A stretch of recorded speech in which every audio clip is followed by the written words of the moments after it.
I'm Sean. And I'm Laura. And today we're gonna make some yummy for your tummy sauerkraut. We're gonna take these cabbages, we're gonna chop them up, mix them with salt, stuff them in a jar, and that is how you make sauerkraut. Here's the kraut making. All right, so we have here a freshly washed cabbage. And what I'm gonna do is I'm gonna start by taking off some of these outer leaves. I'm gonna use these for another part of my process later.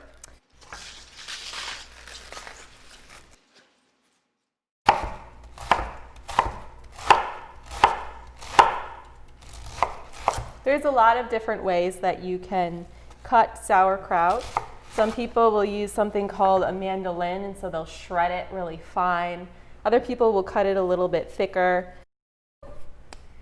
Here we have 8 pounds of sliced cabbage. We're going to use the ratio of 1.5 teaspoons of salt, sea salt that is, per 1 pound of cabbage. And so Sean is just kind of sprinkling the salt over the cabbage. He's going to mix it into the cabbage.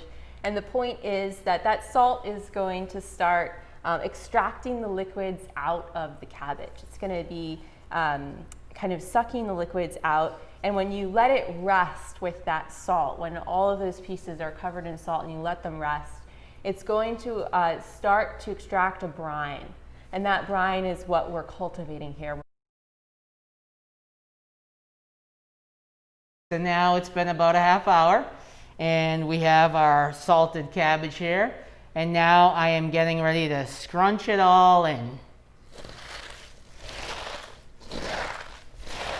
And so as Sean is scrunching the cabbage, he's really incorporating all that salt, and he's starting to break down some of the cell walls in the cabbage. That's further going to release that brine that we're looking for. The function of this is really to release a lot of the liquids from the cabbage.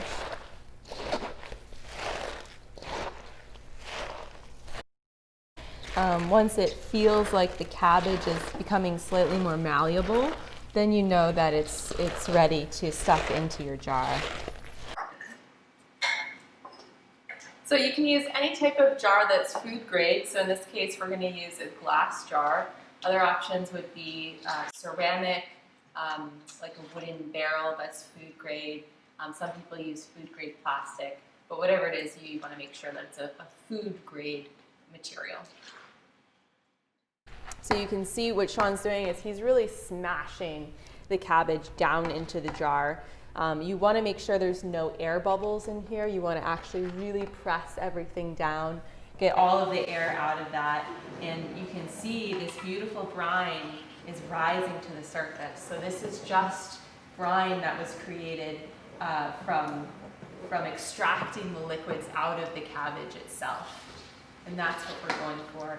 The most important part of this process is to make sure that there's enough brine that rises to the top and totally covers all of those vegetables. So this is looking really good. You can see that the cabbage is really tightly packed in here. When I press down, it's very firm, so I'm going to continue to press and make sure that everything is really tightly packed. So what I want to do is I want to make sure that all of this cabbage stays pressed under that brine. So I'm going to take some of these cabbage leaves that I reserved and use these to cover up this top layer of cabbage so nothing will float up.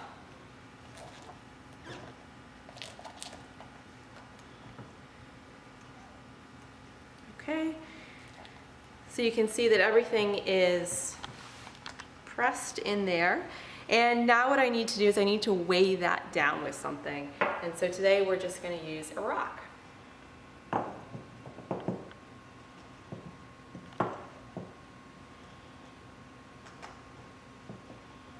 For safety's sake, we're going to loosely cover it so it's easy to twist back and forth, just to be able to let some air out, because the carbon dioxide is going to build up and the pressure is going to build up, and we don't want the jar to go kapow!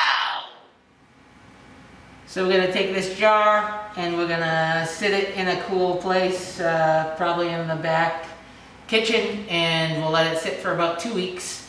And then after 2 weeks, we'll open it up, we'll taste a little, And if we like how it tastes, then we'll close it up tightly and we'll put it into refrigeration to stop the fermentation.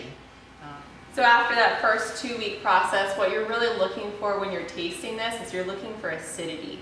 You want this to start to taste a little bit sour.